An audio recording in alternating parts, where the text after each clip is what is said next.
الحمد للہ رب العالمین والعاقبۃ للمتقین والصلاة والسلام علی سید المرسلین اما بعد فاعوذ باللہ من الشیطان الرجیم بسم اللہ الرحمن الرحیم یعتذرون الیکم اذا رجعتم الیہم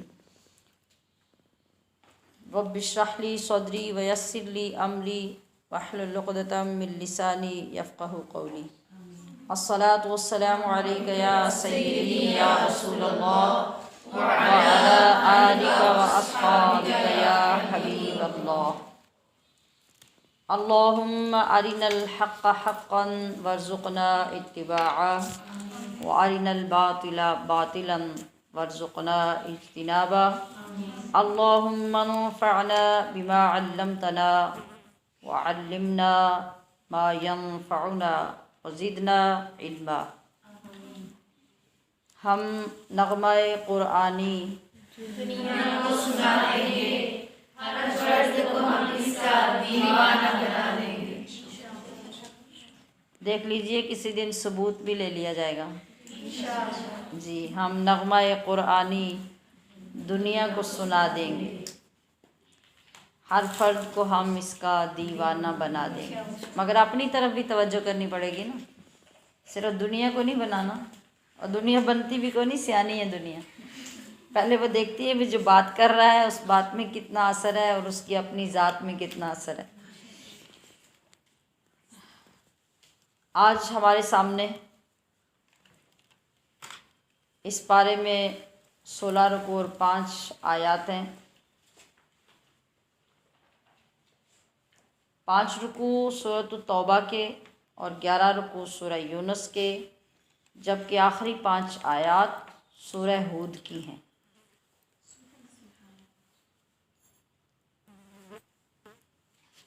رکوع نمبر 1 میں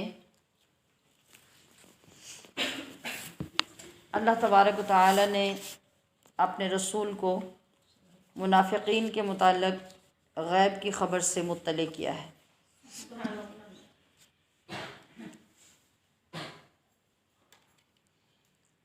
اور یہ ان لوگوں کے متعلق ہے جو غزوہ تبوک کے سفر جہاد میں نبی علیہ الصلوۃ والسلام کے ساتھ شریک نہیں ہوئے تھے۔ تو قبل از وقت اللہ تبارک و تعالی نے اپنے محبوب کو یہ اطلاع دے دی، جب آپ ابھی غزوہ سے واپس نہیں پہنچے تھے تو اللہ نے بتا دیا کہ جب آپ واپس تشریف لے جائیں گے تو وہ منافق لوگ جو آپ کے ساتھ اس غزوہ میں شریک نہیں ہوئے تو وہ جھوٹے عذر، جھوٹے بہانے پیش کریں گے اپنے آپ کو کلیئر کرنے کے لیے۔ یہ غزوہ تبوک جو ہے اس کا دوسرا نام غزوہ عسرت بھی ہے۔ عسرت، عین سین را تا۔ عسرت کا مطلب ہوتا ہے تنگی، مفلسی، غریبی۔ تو یہ ایسے وقت میں غزوہ ہوا تھا جس میں بے انتہا مفلسی، بے انتہا تنگ دستی تھی، لیکن ایک بڑی تعداد تھی نبی کریم صلی اللہ علیہ وسلم کے ساتھ جنگ کے لیے جو نکلی۔ تو اس میں بہت سے لوگ ایسے تھے جو بہانے بنائیں گے، بعد میں وہ رک گئے کیونکہ لوگ بے شمار تھے اور اس طرح کے رجسٹر میں جگہ نہیں بچی تھی نام لکھنے کی، اتنی تعداد میں لوگ تھے۔ تو اب یہ لوگ جو پیچھے رہ گئے تھے، ان میں جو منافق لوگ تھے ان کے بارے میں اللہ تبارک و تعالیٰ نے پہلے سے ہی اپنے محبوب کو مطلع کر دیا کہ جب آپ واپس تشریف لے جائیں گے تو یہ جھوٹے لوگ جو ہیں جھوٹے بہانے پیش کر کے اپنے آپ کو بچانے کی کوشش کریں گے، جھوٹی قسمیں کھائیں گے تاکہ وہ بے گناہ ثابت ہو سکیں۔ تو اے حبیب، آپ نے ان کی باتوں کا اعتبار نہیں کرنا، پہلے سے اپنے محبوب کو ساری باتیں بتا دیں اور جو ریئیکٹ کرنا تھا وہ بھی بتا دیا۔ تو فرمایا کہ یہ لوگ چاہیں گے آپ صرف نظر کر کے ان سے راضی ہو جائیں۔ تو آپ انہیں ان کے حال پہ چھوڑ دیں۔ اگر آپ ان سے راضی ہو بھی گئے تو اللہ ایسے نافرمانوں سے کبھی راضی نہیں ہوتا۔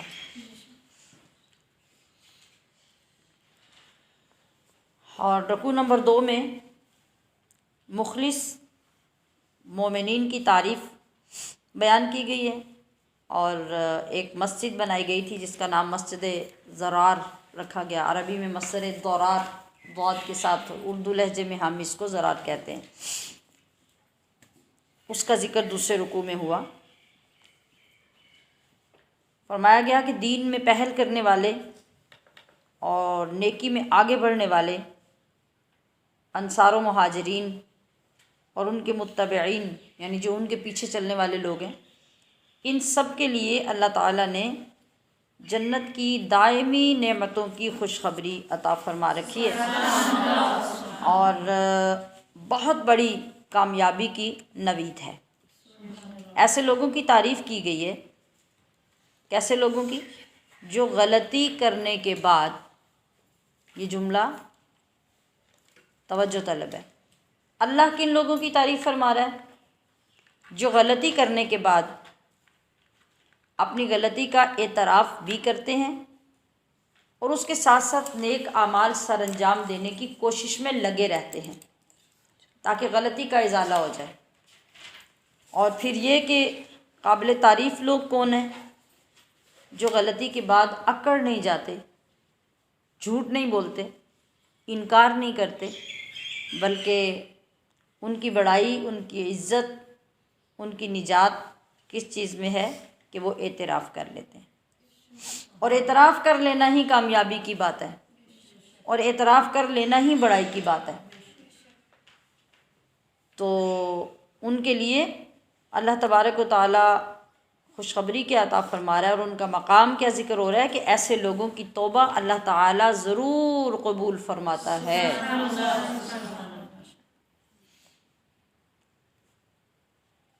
اس کے بعد اس مسجد کا تذکرہ آتا ہے۔ آپ کے نالج میں یہ بات ہوگی کہ اسلام کی سب سے پہلی مسجد جو اس زمین پہ تعمیر کی گئی اس کا نام مسجد قباء ہے۔ تو مسجد قباء کے جو مخلص مسلمان تھے انہوں نے یہ مسجد بنائی، اللہ کی عبادت کا آغاز کیا، نیک اعمال کی بنیاد ڈالی۔ تو کافروں نے ان مسلمانوں کے مقابلے میں فتنہ و فساد کو بڑھانے کے لیے، اس کو منظم کرنے کے لیے ایک مرکز بنایا۔ اب مرکز تو بنا تھا، اس کا کوئی بھی نام ہو سکتا تھا، لیکن اس کو سیو کرنے کے لیے، مسلمانوں کی نظروں سے بچانے کے لیے، ان کی توجہ ہٹانے کے لیے اس مرکز کو مسجد کا نام دے دیا۔ اب چونکہ ان کافروں کو خفیہ طور پہ عیسائیوں کی سرپرستی حاصل تھی، تو یہ لوگ چاہتے تھے کہ جب ان کو سرپرستی دینے والے لوگ جب یہاں پہنچا کریں اور ان کے ساتھ جو خفیہ میٹنگز ہماری ہوا کریں گی، تو ان کو یہاں لا کر میٹنگ کے نام پہ جب ہم بیٹھیں اور ان کی ضیافت کریں اور ان کی آؤ بھگت کریں، تو یہیں بیٹھ کر مسلمانوں کے خلاف پروپیگنڈا کیا جائے، سازشیں تیار کی جائیں، لیکن اس کا نام مسجد رکھ دیا جائے۔ پھر مزید اس کو تقویت دینے کے لیے، دیکھیں نا، جب سازشی ذہن کام کرتا ہے نا، پھر وہ بڑی دور تک سوچتا ہے، لیکن آنے واحد میں اللہ تعالیٰ ایسی سازشوں کے تانے بانے بکھیر کے رکھ دیتا ہے۔ تو اب انہوں نے کہا کہ کسی بھی قسم کا کوئی شک نہ رہ جائے، تو اس مسجد کا افتتاح نبی کریم صلی اللہ علیہ وسلم سے کرواتے ہیں۔ انہوں نے دعوت دے دی، ادھر اللہ تبارک و تعالیٰ نے آپ کو فوراً منع کر دیا، یعنی دعوت دی تو آپ نے حامی بھر لی، پھر اللہ تبارک و تعالیٰ نے اس بات سے منع کر دیا کہ آپ اس مسجد کا افتتاح کروانے کے لیے جائیں، اس سے منع کیا، اور ساتھ یہ بھی حکم نازل فرمایا کہ اس مسجد کو گرا دیا جائے۔ تو اللہ کے نبی نے پھر اس مسجد کا نام مسجد ضرار رکھا اور صحابہ اکرام کو بھیجا کہ اس مسجد کو آگ لگا کر جلا دیا جائے۔ آج بھی اللہ کریم تمام مسلمانوں کو وہاں جانے کی توفیق عطا فرمائے اور وہ زیارات نصیب فرمائے۔ تو مسجد قباء میں جب آپ جاتے ہیں زیارت کے لیے تو اس سے باہر نکلیں گے تو بالکل تھوڑے سے فاصلے پہ، یعنی یہ کہہ لیں کہ چند 100 گز کے فاصلے پہ وہاں پر مسجد ضرار ہے، اور آج بھی اس کا جو ملبہ اکٹھا کیا گیا، اس کو توڑا گیا، جلایا گیا، وہ آج بھی وہاں پڑا ہے، اور اس کی وہ خالی جگہ اجڑی ہوئی وہاں پڑی ہے، جو قیامت تک ان سازشیوں کی سازش کی یاد دلاتی رہے گی اور اس کا انجام دنیا دیکھتی رہے گی۔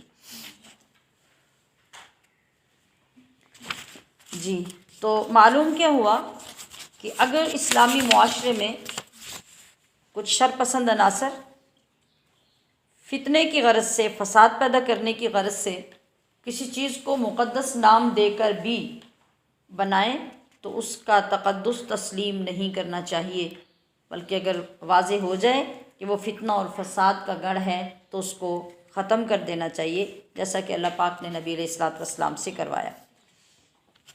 رکوع نمبر 3 میں مومنوں کے جان و مال کا اللہ سے سودا ہو چکا۔ اس رکوع کے اندر جو کمال کا مضمون بیان کیا گیا ہے، جس میں محبت، عشق، عقیدت رکھنے والے لوگوں کے لیے قیامت تک کے لیے ایک ایسا منظر ہے کہ جس کو بیان کرنا مشکل ہو جاتا ہے، سننا مشکل ہو جاتا ہے۔ حدیث پاک میں کتاب التوبہ میں یہ پوری حدیث بڑی ڈیٹیل سے بیان ہوئی، تو جب بھی اسے پڑھانے کا موقع ملا میں اسے پڑھا نہیں سکی، اور اس کو بیان کرنا ممکن نہیں رہتا آسانی سے کہ اتنا درد، اتنا عشق، اتنی محبت اس موضوع کے اندر ہے کہ اس رکوع میں ایک تو مومنوں کے جان و مال کے سودے کا ذکر ہوا، دوسرے 3 صحابہ کی توبہ کا واقعہ بیان کیا گیا، جسے قرآن نے بھی بیان کیا، حدیث نے بھی پوری ڈیٹیل سے بیان کیا۔ تو اللہ تعالیٰ نے مومنوں سے ان کے جان اور ان کے مال، ان کی جانیں اور ان کے مال خرید لیے ہوئے ہیں، مگر کن سے خریدے ہیں؟ مومنوں سے، سودا مومنوں سے ہو چکا ہے، اور خرید کے قیمت کیا ادا کی ہے اللہ نے؟ جنت۔ یعنی جنت کے بدلے میں اللہ نے جان اور مال مومنوں سے لے لیے ہیں۔ تو توجہ طلب بات یہ ہے کہ نہ جانیں ہماری تو نہ مال ہمارے، وہ تو ہم بیچ چکے ہیں، ایگریمنٹ ہو چکا ہے، سودا ہو چکا ہے کہ ہم نے جانیں دے دی، جانوں کا مالک کوئی اور ہے، ہمارے مالوں کا مالک کوئی اور ہے، اور ہمیں اس کے بدلے میں کیا دیا جا چکا ہے؟ جنت۔ تو جو سودے سے پھر جائے گا، پھر سوچ لیجئے اس کا انجام کیا ہوگا۔ اور اللہ کے کرم کی انتہا دیکھیے کہ ہمارے سارے مالوں پہ اللہ کی مہر تو لگ چکی، وہ خرید چکا، اس کے باوجود انہی مالوں کو استعمال کرنے کا اختیار ہمیں دیا، اور جب کبھی وہ پھر کرم کی بارش کرنا چاہتا ہے تو وہ کہتا ہے کہ اس مال میں سے مجھے قرض حسنہ دے دو، سبحان اللہ، سبحان اللہ، اور اس قرض حسنہ کے بدلے میں پھر میں اس کو بڑھاؤں گا، پھر بڑھاؤں گا، پھر بڑھاؤں گا، اور بڑھاتے بڑھاتے تمہیں جتنی محبت مجھ سے ہوگی، جتنی محبت سے، جتنے قربان ہو کے میرا اعلان سن کے میری راہ میں دو گے، تو میں اسی کے برابر تمہیں جو اس میں پروفٹ ڈالوں گا اس کو بڑھاؤں گا، اس کی جو پرسنٹیج بڑھے گی وہ 10 تک بھی جا سکتی ہے، 70 تک بھی جا سکتی ہے، 100 تک بھی جا سکتی ہے، 700 تک بھی جا سکتی ہے، فَيُضَاعَفُ لَهُ أَضْعَافًا، اور اس سے زیادہ میرا جتنا دل چاہے گا۔ سبحان اللہ، سبحان اللہ۔ تو فرمایا کہ جو مومنین ہیں جن سے سودا ہو چکا ہے وہ اللہ کی راہ میں لڑتے ہیں، مارتے بھی ہیں اللہ کے دشمنوں کو، اور مارے بھی جاتے ہیں۔ اللہ کا یہ سچا وعدہ اتنا پرانا ہے اور اتنا مصدق ہے کہ یہ توریت میں بھی ہے، انجیل میں بھی ہے، اور قرآن میں بھی ہے۔ کہ کوئی یہ نہ سمجھے کہ یہ نہ سمجھ آنے والی بات ہے، یہ تو پچھلی کتابوں میں بھی چلا آ رہا ہے۔ تو ایسا سودا کرنے والوں کو مبارک ہو، یہ بہت بڑی کامیابی ہے۔ اور فرمایا کہ وہ مومن توبہ کرنے والے، عبادت کرنے والے، اللہ کی حمد و ثنا کرنے والے، روزے رکھنے والے، رکوع کرنے والے، نیکی کا حکم دینے والے، برائیوں سے روکنے والے اور اللہ کی حدوں کی حفاظت کرنے والے ہیں۔ یہ ساری بشارتیں ایمان والوں کو دی جا رہی ہیں، اور یہ ان کی خاصیتیں اور صفات بھی بیان کی جا رہی ہیں کہ اگر کوئی مومن کہلانے کا مستحق ہے اور وہ اپنے آپ کو مومن سمجھتا ہے تو پھر خود چیک کرے، معیار اللہ پاک نے دے دیا کہ یہ تمام صفات کا ہونا ضروری ہے، تو ہر مومن اپنے آپ کو وقتاً فوقتاً چیک کرتا رہے کہ ساری یہ صفات اس کے اندر پائی جاتی ہیں۔ تو نبی اور ایمان والوں کے شایان شان یہ نہیں کہ وہ مشرکوں کے لیے بخشش کی دعا کریں، ان کو منع کر دیا گیا کہ کسی مشرک کے لیے بخشش کی دعا نہیں کی جائے گی۔ حضرت ابراہیم علیہ السلام نے اپنے اب یعنی باپ کے لیے جو دعا کی تھی وہ صرف وعدہ پورا کرنے کے لیے تھی۔ اللہ تعالیٰ نے اپنی مہربانی وقف کر دی اپنے رسول کے لیے اور ان مہاجروں کے لیے، ان انصار کے لیے جنہوں نے انتہائی مشکل گھڑیوں میں اپنے نبی کا ساتھ دیا۔ اب اس کے بعد ان 3 اشخاص کا ذکر آتا ہے۔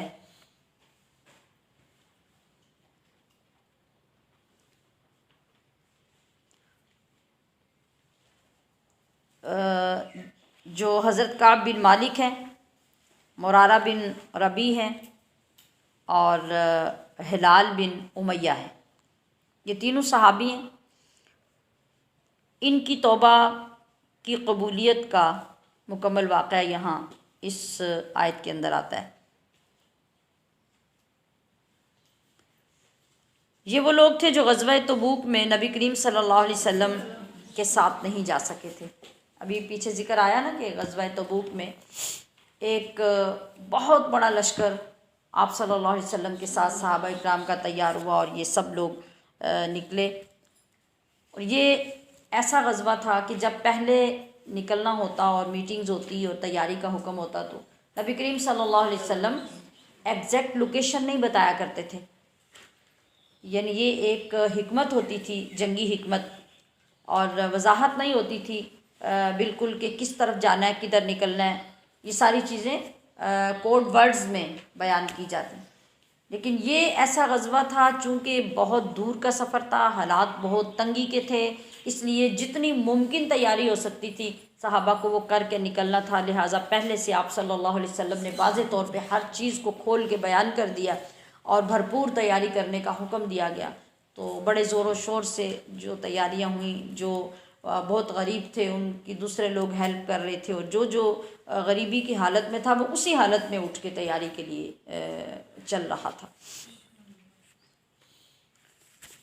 بہت سارے منافق، جیسا کہ آغاز کیا گیا پارے کا کہ یعتذرون الیکم اذا رجعتم الیہم، کہ جب آپ لوٹ کے ان کی طرف آئیں گے تو بہت سے منافق آپ کے سامنے بے سروپا عذر بہانے پیش کریں گے کہ یہ ہو گیا تو ہم نہیں جا سکے، وہ ہو گیا تو ہم نہیں جا سکے، لہٰذا نظر انداز کر دیا جائے، مہربانی کر دی جائے، معافی دے دی جائے۔ آج بھی ہمارے ارد گرد بے شمار ایسے لوگ ہوتے ہیں جو اپنی مرضی کر کے خباستوں کے بعد پھر آ کے معافی مانگنے بیٹھتے ہیں، اور انہیں پتہ ہوتا ہے کہ بھئی پہلے سے پلان ہوتا ہے ہم نے یہ سب کچھ کرنا ہے، یہی پلان ان کا تھا۔ مگر یہ 3 صحابہ کعب بن مالک، مرارہ بن ربیع اور ہلال بن امیہ، یہ نبی علیہ الصلوۃ والسلام کے انتہائی مخلص، بڑے پیار کرنے والے، بڑے عاشق صحابہ تھے۔ ان میں خود جس صحابی نے اپنا پوری شد و مد سے لفظ بلفظ جو اپنا قصہ بیان کیا ہے نا، حدیث پاک میں کتاب التوبہ میں جو بیان ہوا ہے وہ کعب بن مالک نے کیا ہے۔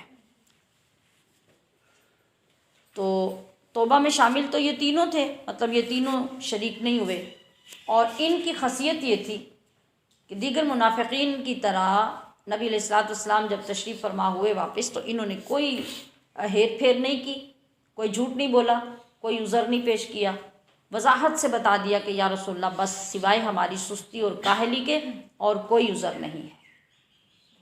یہ سچ تھا، انہوں نے یہ بیان کر دیا۔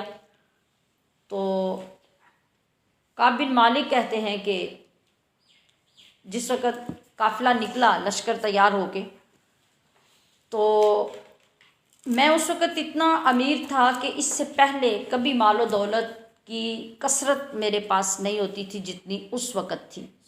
میرے پاس گھوڑے بھی تھے تیز رفتار، میرے پاس اونٹنیاں بھی تھیں، میرے پاس باغ بھی تھے، کھیت بھی تھے، اور وہ وقت ایسا تھا کہ ہر فصل بالکل پک کر تیار تھی، باغوں میں پھل مکمل پک رہے تھے، تو مال و دولت کی فراوانی تھی۔ اور یہ جو مجھے اس بات پہ بھروسہ تھا کہ مجھے کوئی پرابلم نہیں ہے، میرے پاس تیز رفتار سواریاں ہیں، تو کوئی بات نہیں، یہ لشکر نکلتا ہے تو اپنی تیاری کر کے نکلے، تو میں اس کے بعد اپنی سواری لے کے چلوں گا اور میں تیز رفتار سواری سے اپنے لشکر میں جا کے شامل ہو جاؤں گا۔ اس بات سے میں رک گیا۔ پھر ہر دن گزرتا گیا، قافلہ نکل گیا، تو میرا دھیان کبھی باغات کی طرف جاتا، کبھی فصلوں کی طرف جاتا کہ میں چلا گیا تو یہ سب تباہ ہو جائیں گی، یہ خراب ہو جائیں گی، یعنی اسی طرح سے میرے اندر یہ خیالات اٹھتے اور میں ڈیلے کرتا جاتا کہ آج نہیں، کل نہیں، پرسوں نہیں، خیر ہے، کوئی مسئلہ نہیں، میں پہنچ جاؤں گا۔ حتیٰ کہ مقام تبوک پر قافلہ پہنچ گیا اور نبی کریم صلی اللہ علیہ وسلم نے وہاں جا کر دریافت فرمایا کہ کعب نظر نہیں آ رہا۔ آپ علیہ السلام کی نگاہ اور پھر قیامت تک لوگوں کے لیے جو چیز آگے پیش آنی تھی اس کا جو آغاز تھا وہ وہاں سے ہوتا ہے۔ تو ایک صحابی پاس بیٹھے تھے، انہوں نے کہا کہ بس مال کی اکڑ اور غرور اور تکبر نے کعب کو جنگ کے لیے نکلنے نہیں دیا۔ یہ حضور کی بارگاہ میں بیٹھ کے اسے ایک ساتھی نے آگے جواب دیا۔ حضرت معاذ جو ساتھ بیٹھے تھے انہوں نے کہا کہ نہیں یا رسول اللہ، ہم نے کبھی اس شخص کو ایسا نہیں دیکھا، وہ آپ سے بے پناہ پیار کرنے والا، محبت کرنے والا شخص ہے، تو اس کی ایسی سوچ نہیں ہو سکتی۔ اب آپ نے کیا دیکھنا ہے کہ ہر دور میں نیگیٹو اور پازیٹیو ذہن رکھنے والے ساتھی اور ہمارے دوست موجود ہوتے ہیں۔ خیر وقت گزر گیا، جنگ ہو گئی، قافلہ واپس آیا۔ نبی علیہ السلام اپنے معمول کے مطابق جب آپ واپس تشریف لاتے سب سے پہلے مسجد میں تشریف لاتے، یہ آقا علیہ السلام کی سنت ہے۔ آپ وضو فرماتے، وہ مسجد میں تحیت المسجد کے نوافل ادا کرتے اور پھر جو لوگ سارے ساتھ آئے ہوتے آپ ان سے ملاقات فرماتے اور جو واقعات اور جو بات چیت کرنے والی ہوتی آپ وہ کرتے۔ جب آپ تشریف لے آئے، مجھے حضرت کعب فرماتے کہ مجھے اطلاع ہوئی آپ تشریف لے آئے اور میں بھی وہاں حاضر ہوا، تو آقا صلی اللہ تعالی علیہ وسلم جب بیٹھے اور آپ نے مجھے دیکھا تو فرمایا کہ تم جہاد میں شریک کیوں نہیں ہوئے؟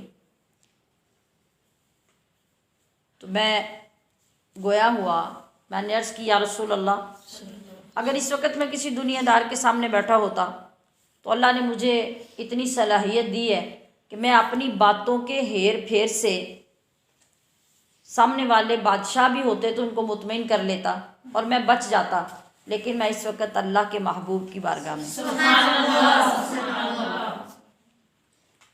تو میں جھوٹ بول کر بدبخت نہیں ہونا چاہتا، اور مجھے معلوم ہے کہ میرا جھوٹ یہاں چھپ بھی نہیں سکتا۔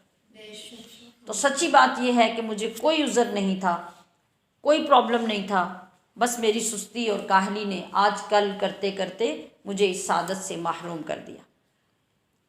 تو یا رسول اللہ مجھے معاف کر دیا جائے، یہ میری غلطی ہے اور میں سچ کے سوا آپ کے سامنے کچھ نہیں بول سکتا۔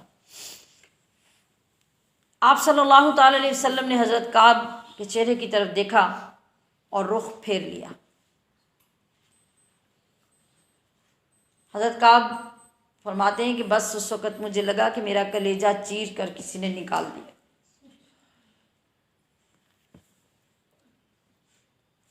کہ میرے محبوب نے مجھ سے رخ پھیر لیا۔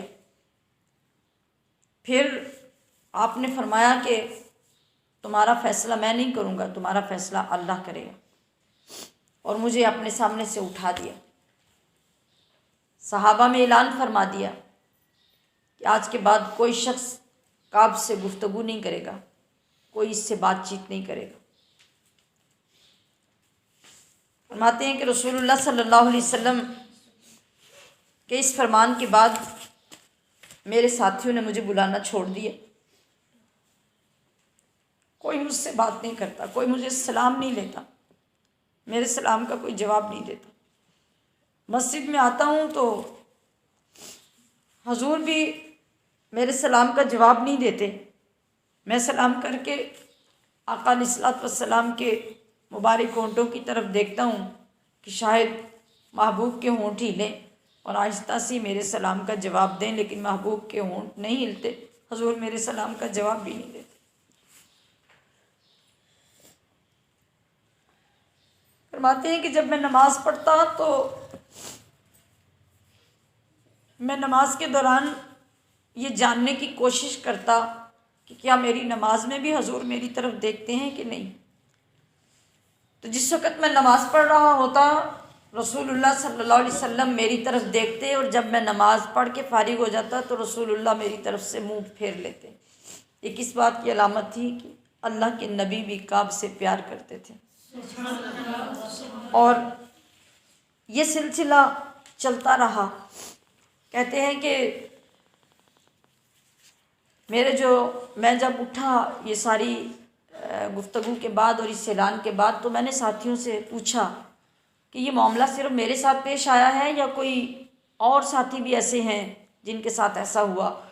تو صحابہ نے بتایا کہ تمہارے علاوہ دوسرے دونوں ساتھی مرارہ بن ربیع اور ہلال بن امیہ بھی ہیں، انہوں نے بھی اسی طرح صاف گوئی سے اپنا مسئلہ بیان کیا، اور آقا علیہ السلام نے ان کو بھی یہی فرمایا۔ اب یہ اعلان ہونے کے بعد وہ دونوں ساتھی تو اپنے گھروں میں بالکل مقید ہو گئے، باہر نکلنا چھوڑ دیا، لوگوں سے ملنا چھوڑ دیا کہ کسی نے بات ہی نہیں کرنی، کسی نے بولنا ہی نہیں، تو باہر اس ڈر اور شرمندگی سے نکلتے ہی نہیں۔ لیکن کعب فرماتے ہیں کہ میں بہادر آدمی تھا اور میں نے ہمت نہیں ہاری، میں مسجد میں آتا، 5 وقت نماز پڑھتا، کوئی میری طرف دیکھتا نہیں، کوئی میرے سلام کا جواب نہیں دیتا، اور آقا علیہ الصلوۃ والسلام کی یہ روٹھی ہوئی ادائیں دیکھ کر میں واپس چلا جاتا، پھر آتا، پھر چلا جاتا۔ پھر کچھ ٹائم گزرا تو نبی کریم صلی اللہ علیہ وسلم کی طرف سے پیغام آ گیا کہ ان تینوں اشخاص کو یہ پیغام دے دیا جائے کہ یہ اپنی بیویوں کو بھی اپنے گھروں سے بھیج دیں، ان کو بھی ان کے پاس رہنے کی اجازت نہیں ہے کہ وہ ان کو کھلائیں پلائیں، بالکل ان کو چھوڑ دیا جائے۔ فرماتے ہیں کہ دن رات روتے تڑپتے گزر جاتے، مدینے کی گلیاں بھی پرائی اور اجنبی لگنے لگیں، بندے تو سارے اجنبی ہو ہی گئے تھے۔ حتیٰ کہ یہ دن رات گزرتے رہے، جب 40 دن اس حال میں گزر گئے، ذرا فگر پہ غور کیجئے، 40 دن اسی حال میں گزر گئے۔ کہتے ہیں کہ ایک دن میرا دل شدید گھبرایا تو میرے پڑوس میں میرے چچا زاد کزن کا گھر تھا، وہ میرا بچپن کا دوست بھی تھا، حضرت قتادہ۔ تو کہتے ہیں میں نے دیوار کے اوپر سے جھانک کر قتادہ کو آواز دی، میں نے کہا کہ قتادہ تم تو میرے دوست ہو اور تم جانتے ہو کہ میں اپنے نبی سے کتنا پیار کرتا ہوں، میں منافق نہیں ہوں، میں نے جھوٹ نہیں بولا، اور میرے دل میں اپنے نبی کی محبت کی کمی بھی نہیں ہے، بلکہ وہ ہر دن میں پہلے سے زیادہ ہو رہی ہے۔ میں نے آواز دی، قتادہ نے اپنے گھر میں اکیلے ہونے کے باوجود مجھے جواب نہیں دیا۔ سامعات محترم، یہ کون سی اطاعت تھی؟ یہ کون سی فرما برداری تھی؟ کتنا پختہ مضبوط ایمان تھا، اور وفا کے تقاضے کس شان سے پورے ہو رہے تھے کہ یہاں خوشنودی اپنے دوست کی درکار نہیں تھی، بلکہ اللہ کے محبوب کی خوشنودی اور آپ کے حکم کی پاسداری تھی۔ اور یقین یہ تھا کہ رسول اللہ نے اگر منع کیا ہے تو ہم جہاں بھی خیانت کریں گے رسول اللہ اس سے واقف ہوں گے۔ اپنی دوستی کو نظر انداز کر دیا، حضرت کعب کی بات کا جواب نہیں دیا۔ آپ فرماتے میں نے پھر آواز دی، قتادہ تم جواب کیوں نہیں دیتے؟ تم تو میری ساری کیفیتوں کو جانتے ہو، تمہیں تو معلوم ہے کہ میں اپنے نبی سے کتنا پیار کرتا ہوں۔ پھر بھی وہ نہیں بولے۔ کہتے ہیں پھر میں نے تیسری مرتبہ جب پکارا تو انہوں نے صرف آگے سے اتنا جواب دیا کہ اللہ عالم و رسولہ، یعنی اللہ اور اس کے رسول جانتے ہیں، ہم کچھ نہیں کہہ سکتے۔ کہتے ہیں میں روتا ہوا دیوار سے اتر گیا اور اسی آہوزاری میں دن گزرتے رہے کہ اسی دوران پھر غسان کے بادشاہ نے ایک خط لکھا، کسی قافلے کے سردار کے ہاتھ ایک خط بھیجا میری طرف۔ اس میں لکھا تھا کہ اے کعب، تیرے جیسا آدمی مال و دولت والا، صاحب ثروت اور اسلام سے پیار کرنے والا، تیرے نبی نے تجھے دھتکار دیا، تجھے چھوڑ دیا، تجھے تنہا کر دیا، تو اس قابل تو نہیں کہ تیری اس طرح بے عزتی کی جائے اور لوگوں میں رسوا کیا جائے۔ تو میں تجھے آفر کرتا ہوں کہ تو مدینہ چھوڑ کر میرے پاس آ جا، تجھے ہر طرح کی عیش و عشرت کی زندگی عطا کی جائے گی۔ کہتے ہیں کہ جب یہ خط میرے پاس آیا تو میں وہ خط لے کے حضور کی بارگاہ میں گیا اور میں نے عرض کی یا رسول اللہ، سب کچھ برداشت ہو رہا تھا، لیکن آج یہ نوبت آ گئی، اسلام کے دشمنوں نے مجھے اتنا ذلیل اور اتنا حقیر سمجھ لیا کہ کیا میں آپ کی ناراضگی کی وجہ سے اسلام چھوڑ کر آپ سے دور ہو جاؤں گا؟ تو آقا خدا کے لیے مجھے معاف کر دیجئے، مجھے قدموں میں جگہ عطا فرمائیے۔ مگر اس 40 دن گزرنے کے بعد اور اس واقعے کے ہونے کے بعد بھی رسول اللہ صلی اللہ علیہ وسلم نے پھر چہرہ پھیر لیا اور فرمایا کہ تیرا فیصلہ اللہ ہی کرے گا۔ اس کے بعد آپ نے اور کچھ نہیں فرمایا۔ کہتے ہیں میں پھر اسی طرح روتا ہوا واپس آ گیا۔ جب پورے 50 دن گزرے تو صبح کے وقت میں اپنی چھت پہ نماز پڑھ کے جب بیٹھا اور اسی آہوزاری میں مصروف تھا تو پہاڑی کے اوپر سے ایک آواز گونجی اور آواز میں اعلان تھا، اے کعب بن مالک، تجھے مبارک ہو کہ رب نے تیری توبہ قبول کر لی اور اللہ کی طرف سے تمہاری توبہ کے قبول ہونے کا اعلان آ گیا ہے۔ کہتے ہیں کہ اس وقت میرے پاس میرے جو کپڑے پڑے تھے، میں نے وہ کپڑے اٹھا کے اس کو تحفے میں پیش کر دیے کہ تو نے صبح ہی صبح مجھے خوشخبری کا پیغام دیا ہے۔ اور پھر جب میں وہاں سے اترا اور حضور کے قدموں میں مسجد میں پہنچا تو وہ ایک دیدنی منظر تھا کہ وہ 50 دن کے بعد وہ پہلا لمحہ تھا جب میرے ساتھیوں نے میری طرف دیکھا اور سب سے پہلے حضرت طلحہ نے مجھے مبارک دی اور آگے بڑھ کر گرم جوشی سے مجھ سے مصافحہ کیا۔ کہتے ہیں کہ ساری زندگی وہ محبت کا مصافحہ پھر مجھے بھولا نہیں جو سب سے پہلے میرے دوست نے آگے بڑھ کے مجھ سے کیا۔ اور وہ 50 دن کے بعد پہلا دن تھا جب میرے محبوب نبی نے میری طرف دیکھا، شفقت اور رحمت کی نظر فرمائی اور اس دن یہ اعلان ہوا کہ ہماری توبہ قبول ہوئی ہے۔ یہ وہ محبت کی داستانیں ہیں، وہ وفا کی داستانیں ہیں، اور جن لوگوں کے اندر سچا عشق اور سچی محبت ہوتی ہے تو محبت ہمیشہ امتحان لیتی ہے، اور جب امتحان میں انسان فیل ہو جاتا ہے تو بس سمجھ لو کہ پھر وہ برباد ہو گیا، اور اگر وہ اپنے امتحان محبت میں کامیاب ہو گیا تو پھر دونوں جہانوں میں سمجھیں کہ کوئی چیز اسے کمزور نہیں کر سکتی۔ اب اگر اس جگہ پہ کوئی ہمارے جیسا شخص ہوتا، محبتوں کے جھوٹے دعوے کرنے والے، اور ہمیں کوئی بہکانے والے، پھسلانے والے دائیں بائیں سے آگے بڑھتے تو نہ جانے ہمارے جیسے کتنے لوگ اپنا ایمان فروخت کر دیتے، ضمیر فروخت کر دیتے، دنیا اور آخرت کو تباہ کر لیتے، اپنے اندر کتنی کتنی بدگمانیاں پیدا کرتے، اور اتنے لمبے عرصے کے لیے برداشت کرنا تو دور کی بات، بالکل سوچنا بھی ناممکن ہوتا۔ لیکن وہ جو محبتوں کے سچے پاسدار اور قولی فعلی طور پہ اپنے نبی پہ اپنی جانیں قربان کرنے والے لوگ تھے، ان کی محبتوں کا عالم اور اس کا معیار یہ تھا۔ تو اب دیکھیے کہ جب محبت کا مقام یہ تھا، اخلاص کا درجہ یہ تھا، تو اللہ پاک نے اس کی پاسداری کیسے کی؟ پھر اس صورت کے اندر ان کے لیے باقاعدہ آیت کریمہ نازل کی گئی، اس پورے واقعے کو بیان کیا گیا، اور ایک لمبی احادیث کتاب التوبہ میں اس کی بیان کی گئی۔ یہ پوری باتیں جو میں نے بتائی ہیں یہ تو پھر بھی میں نے آپ کے ٹائم کی وجہ سے مختصر کی ہیں۔ ایک ایک لفظ، ایک ایک کیفیت، ایک ایک شخص کے دیکھنے کا انداز، ہر چیز کعب بن مالک نے جو بیان فرمائی ہے اس حدیث پاک کے اندر موجود ہے۔ تو جس وقت انسان اللہ اور اس کے رسول کے ساتھ، دین کے ساتھ مخلص ہوتا ہے تو اللہ پاک اسے جو انعام عطا کرتا ہے وہ ہماری سوچ سے ورا ہوتا ہے۔ پھر ان لوگوں کو اس کی ضرورت نہیں ہوتی کہ کوئی ہمارا چرچا کرے، کوئی ہمارا ذکر کرے۔ پھر اللہ کریم جس سے محبت میں یہ مقام ملتا ہے وہ خود ہی چرچے کرتا ہے اور خود ہی ان ذکروں کو قائم رکھتا ہے۔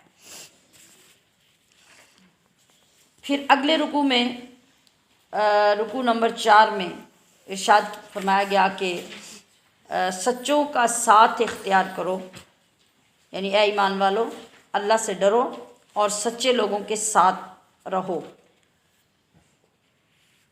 یہ اس لیے فرمایا گیا کہ وہ لوگ جو ارد گرد میں دیہاتوں میں رہنے والے اللہ کے رسول کو چھوڑ کر گھر بیٹھے رہتے اور حضور کی طرف سے بے پرواہ ہو جاتے اور اپنی فکروں میں لگ جاتے، تو ان کے لیے اللہ تبارک و تعالیٰ نے یہ ارشاد نازل کیا۔ اللہ اکبر۔ رکوع نمبر 5 میں فرمایا گیا کہ رسول اللہ اپنی امت پر شفیق اور بہت مہربان ہیں۔ یہ اتنی خوبصورت، اتنی اعلیٰ ترین آیت ہے جس میں رب کریم نے اپنے محبوب کو اپنی صفات سے نوازا ہے۔ واللہ رؤوف بالعباد اور الرحمن الرحیم، واللہ غفور الرحیم۔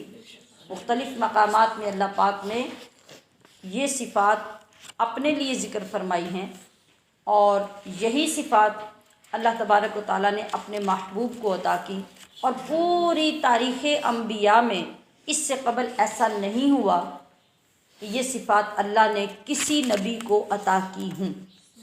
تو یہ اعزاز، یہ شان و مرتبہ، یہ ہمارے پیارے آقا صلی اللہ علیہ وسلم کی بیان ہوئی کہ اس سورت کے آخر میں اللہ نے ارشاد فرمایا لقد جاءکم رسول من انفسکم عزیز علیہ ما عنتم حریص علیکم بالمؤمنین رؤوف الرحیم۔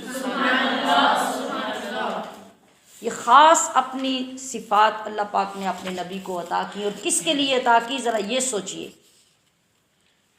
وہ آپ کو اپنی امت کے لیے عطا فرمائی۔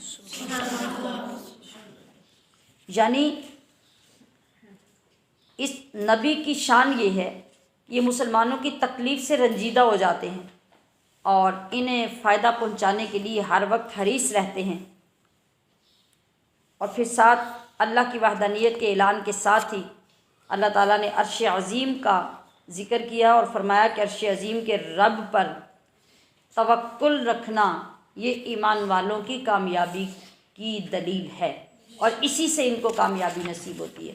اور یہ دونوں آیات جو ہیں سورہ اس کی توبہ کی آخری آیات، ایک یہ آیت ایک اس کے آخر پہ یہاں پہ صورت مکمل ہو جاتی ہے۔ تو جس شخص کو اشتیاق ہو کہ رسول اللہ صلی اللہ تعالی علیہ وسلم کی زیارت اسے کبھی زندگی میں نصیب ہو، تو علماء نے لکھا ہے کہ ہر نماز کے بعد وہ اس اشتیاق کو مستحضر کر کے اور پورے اخلاص کے ساتھ 3 مرتبہ ان آیات کو پڑھنے کا وظیفہ بنا لے۔ لقد جاءکم رسول من انفسکم عزیز علیہ ما عنتم حریص علیکم بالمؤمنین رؤوف الرحیم فإن تولوا فقل حسبی اللہ لا الہ الا هو علیہ توکلت وهو رب العرش العظیم۔ 3 مرتبہ یہ پڑھے اور آخر پہ 3 بار کہے صلی اللہ علی محمد، صلی اللہ علیہ محمد، صلی اللہ علی محمد۔ 3 بار یہ پڑھے، ہر نماز کے بعد یہ وظیفہ بنا لے، تو زندگی میں ایک وقت ضرور ایسا آئے گا جب اس انسان کو اپنے محبوب کی زیارت نصیب ہوگی۔ اب آغاز ہوتا ہے سورہ یونس کا۔ یونس اللہ کے ایک نبی کا نام، اور بالخصوص اس صورت میں آپ کا اور آپ کی قوم کا قصہ مذکور کیا گیا ہے، اس لیے اس صورت کو یہ عنوان دیا گیا۔ اجمالی طور پہ اس کا ذکر اس طرح ہے کہ اس صورت میں قرآن کی دعوت، توحید کے اس بات کے دلائل، شرک کا رد، رسالت محمدی کی سچائی اور قرآن کی مثل لانے کا چیلنج، نیز حیات بعد الممات یعنی مرنے کے بعد زندہ ہونے کے عقیدے کے متعلق ذکر کیا گیا ہے۔ یعنی رکوع نمبر 6 یہاں سے شروع ہوتا ہے پارے کا، اور سورت کا پہلا رکوع۔ اس سورت کا آغاز حروف مقطعات سے شروع ہو رہا ہے، اس کے بارے میں ہم پیچھے پڑھ چکے ہیں۔ تو اللہ تبارک و تعالیٰ اس کتاب کی عظمت بیان فرما رہا ہے اور ارشاد فرما رہا ہے کہ یہ وہ مقدس آیات ہیں جو ایک شخص پر اتاری گئی ہیں، وہ شخص انہی لوگوں میں سے ہے، یعنی اس شخص کا نام کیا ہے؟ محمد الرسول اللہ صلی اللہ علیہ وسلم۔ اور یہ کتاب منکروں کو ان کے برے انجام سے آگاہ کرنے والی ہے اور ایمان والوں کو ان کے مقام کی بلندی کی خوشخبری دینے والی ہے۔ پھر ارشاد ہوتا ہے کہ اللہ تعالیٰ ہی ہے جس نے یہ آسمان و زمین بنائے ہیں، اور صرف بنائے نہیں، اب ان کے جتنے بھی انتظامات ہیں وہ سب چلانے والی ذات بھی اللہ ہی کی ہے۔ لہٰذا اس سے بڑی طاقت، اس سے بڑی ذات کہاں سے تلاش کرو گے؟ تو تمہارے لیے عافیت کس میں ہے کہ تم اسی اللہ کی عبادت کرو۔ اللہ کے ہاں اس کی اجازت کے بغیر یاد رکھو کہ کوئی سفارش نہیں کر سکتا۔ یعنی یہ کیوں کہا گیا؟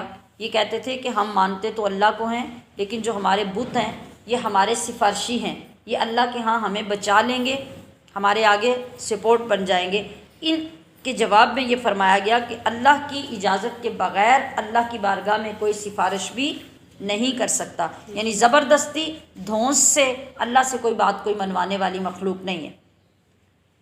اسی نے مخلوق کو پیدا کیا ہے، اسی نے ایمان والوں کو اور اچھے کام کرنے والوں کو انصاف کے ساتھ بدلہ دینے کے لیے اور کافروں کو دوزخ کی سزا دینے کے لیے دوبارہ زندہ کرنا ہے اور اپنی بارگاہ میں پیش کرنا ہے، تو وہاں حکم اس کا چلے گا۔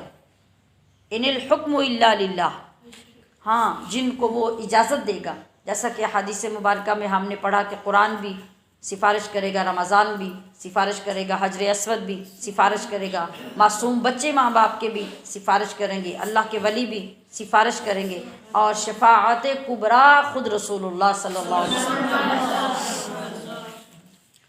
تو وہی اللہ ہے جس نے سورج کو بنایا، پھر اس کے اندر نور بھرا، اور چاند کو بنایا، پھر اس کو چمک دی، رات بنائی، اس کے اندر اندھیرا رکھا، اور زمین و آسمان کا سارا نظام اسی اللہ نے بنایا ہے۔ تو پھر اب اس اللہ کے سوا کس کی عبادت کرو گے؟ کس کو معبود بناؤ گے؟ کس کو اس سے زیادہ طاقتور سمجھو گے؟ اللہ تبارک و تعالیٰ نے ایمان والوں کو انہی کاموں پر اور انہی باتوں پر ایمان لانے کی وجہ سے جنت دینے کا وعدہ کیا ہے۔ وہاں یہ جنتی جب جنت میں پہنچیں گے تو اپنی کامیابی پر اور اس اعلیٰ مقام پہ پہنچ جانے پر ایک دوسرے کو مبارکباد دیا کریں گے، اور ہر وقت جنت میں اللہ کا شکر ادا کریں گے جس نے انہیں دوزخ سے عذاب سے بچا کر جنت میں جگہ عطا فرمائی۔ رکوع نمبر 7 میں اللہ پاک کبھی عذاب دینے میں جلدی نہیں کرتا، یہ اللہ کا قانون ہے کہ وہ رحمت فوراً بھیج دیتا ہے مگر عذاب جلدی نہیں بھیجتا۔ پیچھے بھی ہم نے کل کی گفتگو میں یہ بیان کیا اور سنا تھا کہ اللہ پاک پوری مہلت دیتا ہے ہر طرح سے، اور مواقع دیتا ہے بندے کو سنورنے کے، توبہ کرنے کے، مگر جب بندہ ساری حدیں توڑ دیتا ہے تو عذاب وہ تب نازل کرتا ہے۔ اگر وہ رحمت کی طرح قہر اور غضب کرنے میں بھی جلدی کرتا تو ان سرکشوں کا قصہ تو کب کا ختم ہو چکا ہوتا، پھر تو دنیا میں کوئی باقی بچتا ہی نہ۔ وہ موقع دیتا ہے، ڈھیل دیتا ہے، چانس دیتا ہے، کہ کسی طرح سے لوگ سنور جائیں، سنبھل جائیں، تو پھر جا کے وہ عذاب دیتا ہے۔ اور اس رکوع میں نبی علیہ الصلوۃ والسلام کی زندگی کا ذکر کیا گیا کہ وہ لوگ جن کو ہماری بارگاہ میں پیش ہونے کی توقع نہیں ہے، وہ قرآن سن کے کہتے ہیں کہ کوئی اور قرآن لے آؤ یا اس میں کچھ تبدیلی کر دو، تو اے حبیب آپ کہہ دیجئے کہ میں تو وحی کا پیروکار ہوں، میں اپنی مرضی سے قرآن نہیں لاتا۔ پھر نبی علیہ الصلوۃ والسلام نے فرمایا کہ فقد لبثت فیکم عمرا من قبل، کہ اس سے پہلے بھی تو میں ساری زندگی تمہارے سامنے رہا ہوں، تو تم نے میری زندگی میں کوئی ایسی ایکٹیویٹیز، ایسے کام یا میرے کردار میں کوئی ایسی بات دیکھی ہے کہ تمہیں یہ لگتا ہو کہ میں کوئی ایسا کام خود بھی کر سکتا ہوں؟ میری تمام زندگی تمہارے سامنے ہے، کبھی میں نے جھوٹ بولا، کبھی میں نے فریب کیا؟ تو جو شخص کسی سچے آدمی کا انکار کرے پھر اس سے بڑا ظالم کون ہو سکتا ہے؟ تو جب تم خود مجھے صادق و امین مانتے ہو تو پھر میرا انکار کرتے ہو، تو پھر اپنے بارے میں خود سوچو کہ تمہارا فیصلہ اللہ کیا کرے گا۔ رکوع نمبر 8 میں یہ بتایا گیا کہ انسان کی فطرت یہ ہے کہ جب اس پہ مصیبت آتی ہے تو وہ اللہ کو پکارتا ہے، اور جب راحت آ جائے تو پھر بھول جاتا ہے۔ اور ایسا تو ہم خود بھی کرتے ہیں، آگے پیچھے بھی یہی دیکھتے ہیں کہ ہم جس وقت بیمار ہو جاتے ہیں، سانس مشکل ہو جاتی ہے، اٹھنا چلنا مشکل ہو جاتا ہے، تو پھر یوں لگتا ہے کہ ہم اتنے نیک ہیں اور اتنے نیک ہو جائیں گے کہ ہمارے جتنا پرہیزگار کوئی ہوگا ہی نہیں۔ اب ہم نمازیں بھی پڑھیں گے، اب ہم توبہ بھی کریں گے، اب ہم تلاوتیں بھی کریں گے، اب ہم صدقہ خیرات بھی کریں گے، بس یا اللہ تو بچا لے۔ مگر جو جو ہوش ٹھکانے آنے لگتے ہیں، جسم کے اندر طاقت بحال ہونے لگتی ہے، تو ہم پھر پہلے جیسے ہو جاتے ہیں، پھر سب کچھ بھول جاتا ہے۔ تو یہ مثال بتائی گئی کہ ان لوگوں کی مثالیں بھی ایسی ہی ہیں۔ یہ لوگ بھی اسی طرح کرتے کہ جب ان کی کشتیاں دریاؤں اور سمندر میں چلتی تو ہوا کے زور پہ جب کشتیاں تمہیں منزل مقصود پر لے جاتی ہیں تو تم خوش ہو جاتے ہو، اور پھر کیا ہوتا ہے، اس خوشی میں شرک میں مبتلا ہو جاتے ہو۔ اور جس وقت تمہاری کشتیاں دریاؤں کی طغیانی میں پھنس جاتی تھی تو پھر تم مایوس ہو کے کیا کرتے ہو، اللہ سے مدد طلب کرتے ہو اور وعدے کرتے ہو، جس طرح پہلے بنی اسرائیل بھی کرتے تھے اور باقی قومیں بھی کرتی تھی۔ تو اس رکوع میں اسی چیز کو بیان کیا گیا، فرمایا گیا کہ یاد رکھو کہ جو لوگ غور و فکر کرتے ہیں اور اپنی اچھائی پہ قائم رہتے ہیں تو ہم ان کو اتنی واضح نشانیاں اور آیتیں عطا کرتے ہیں، اللہ تعالیٰ ایسے لوگوں کو جنت کی طرف بلاتا ہے اور نیک اور صالح لوگوں کو بہترین بدلہ عطا فرماتا ہے، اور کبھی بھی ان کے چہروں پہ ذلت نہیں آئے گی، کبھی رسوائی نہیں آئے گی۔ وہ لوگ جو اپنے ایمان میں، یقین میں اور اللہ کی ذات پہ توکل پر قائم رہتے ہیں۔ لیکن جو لوگ اس کے برعکس ہیں ان کا انجام بھی اس کے برعکس ہی ہوگا۔ رکوع نمبر 9 میں فرمایا کہ مشرکین اللہ کو مان کر بھی راہ راست سے بھٹک جاتے ہیں۔ اب یہاں ان کو پھر قرآن کی مثل لانے کا چیلنج کیا گیا اور ساتھ فرما دیا گیا کہ یہ ناممکن ہے قیامت تک بھی یہ اپنے سارے شرکاء اور سارے سرداروں کو اکٹھا کر لیں تو قرآن کے مقابلے میں کوئی کلام نہیں لا سکتے۔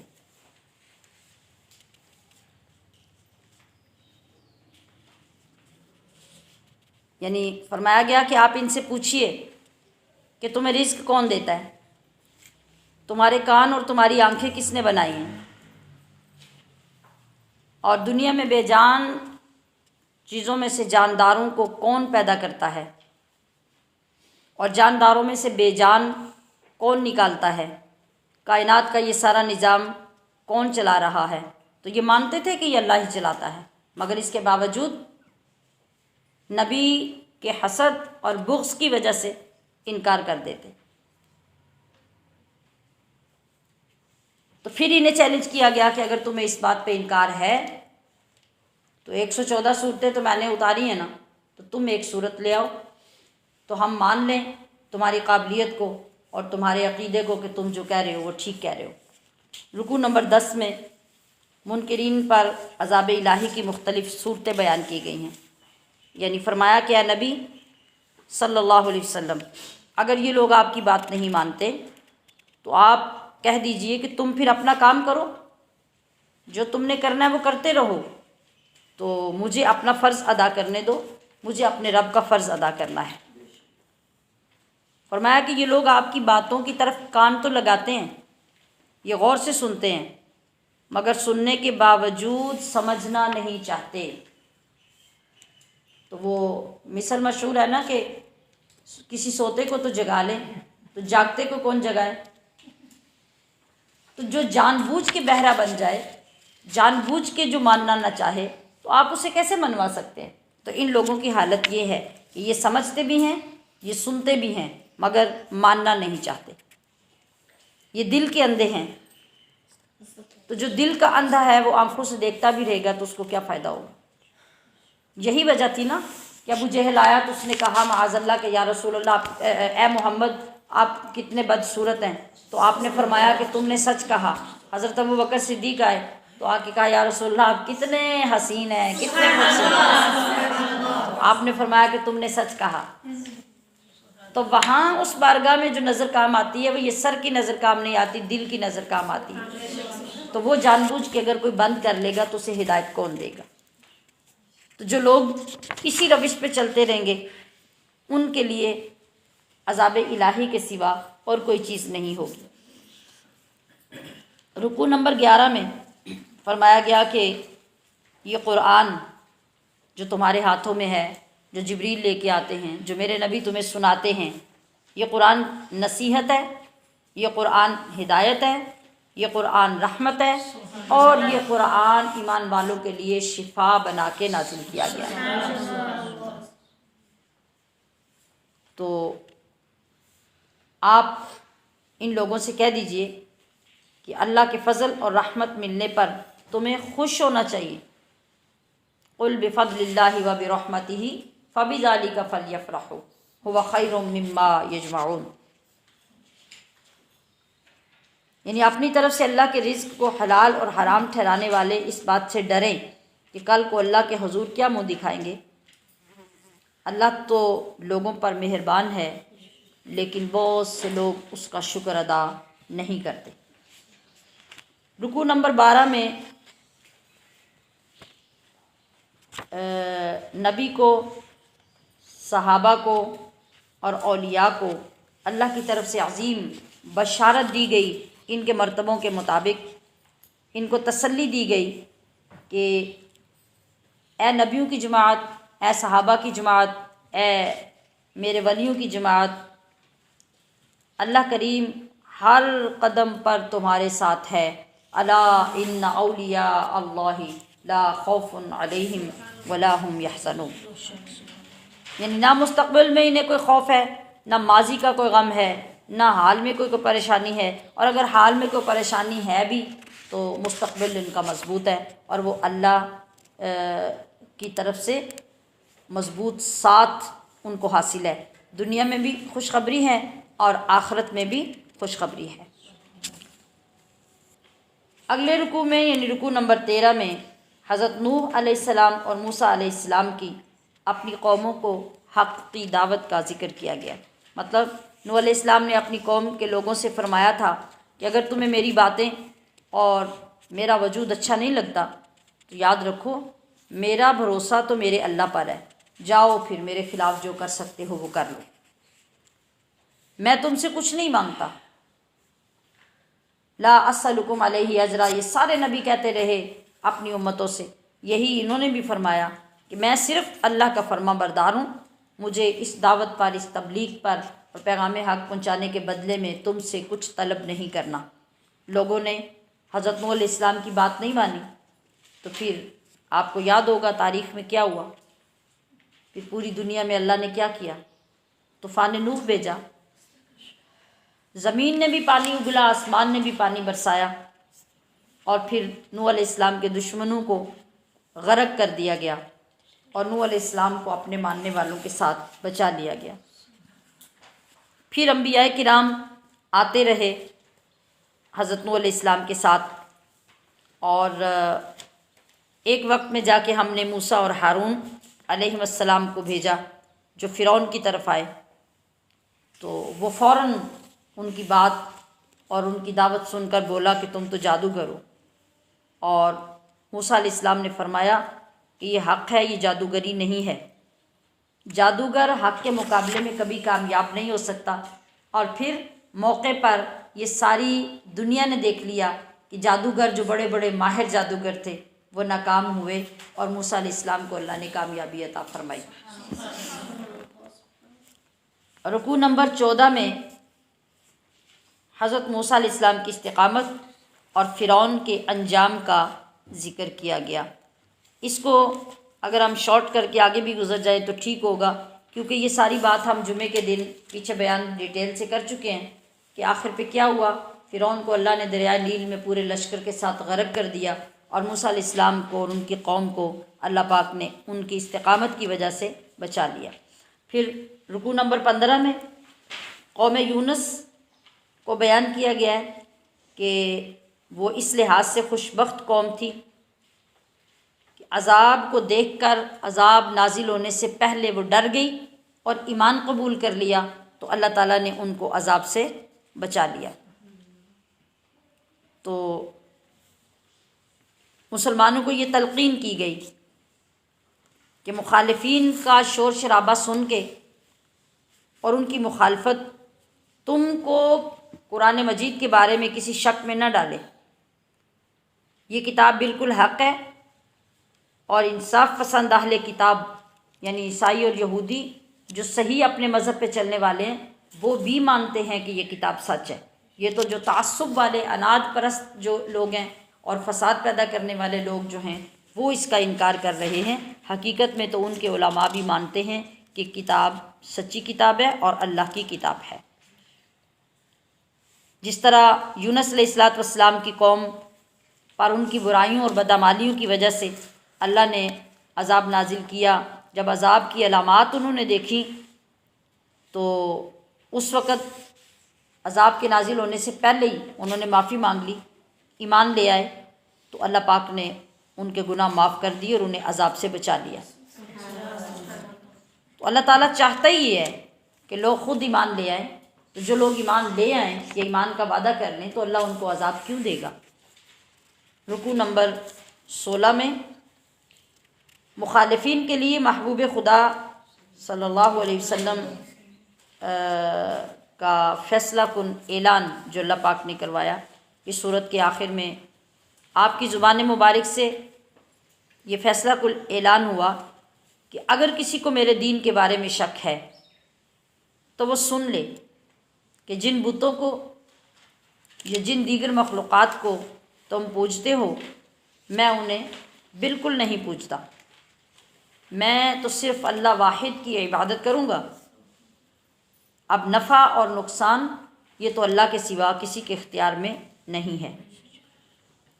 اگر اللہ کسی کو نقصان پہنچانا چاہے تو ساری دنیا مل کر بھی اس نقصان کو دور نہیں کر سکتی۔ اور خوب کان کھول کر سن لو کہ تمہارے پاس حق آ چکا ہے، جو اس کو اختیار کرے گا اسی کو نفع پہنچے گا، اور جو گمراہی اختیار کرے گا اس کا انجام اسے خود بھگتنا پڑے گا۔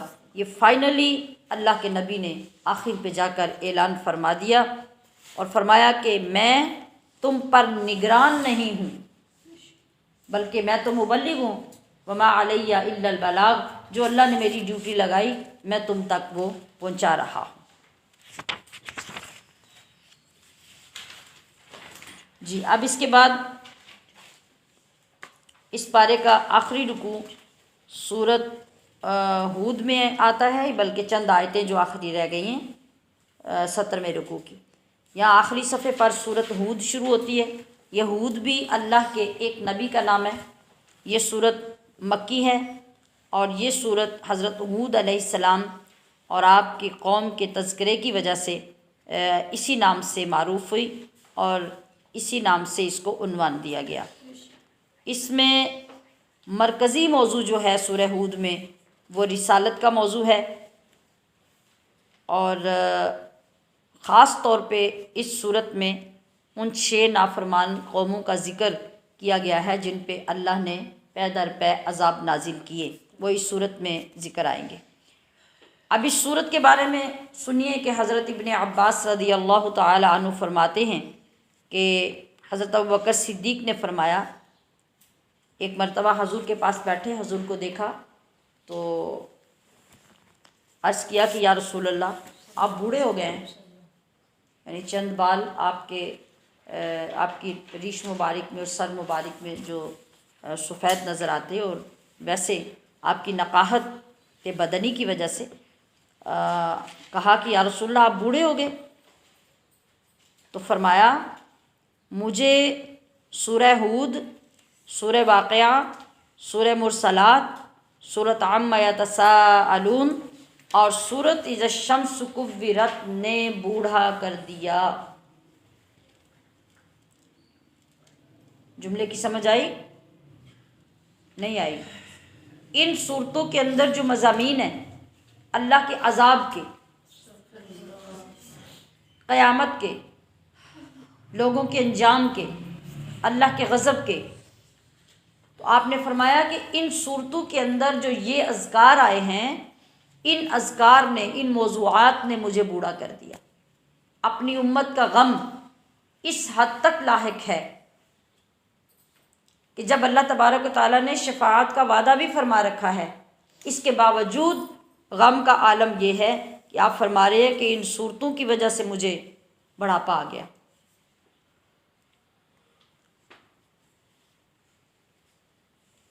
اب یہاں اس صورت کا آغاز جو ہوتا ہے یہ قرآن کی حقانیت سے اور اللہ کی بندگی سے ہوتا ہے.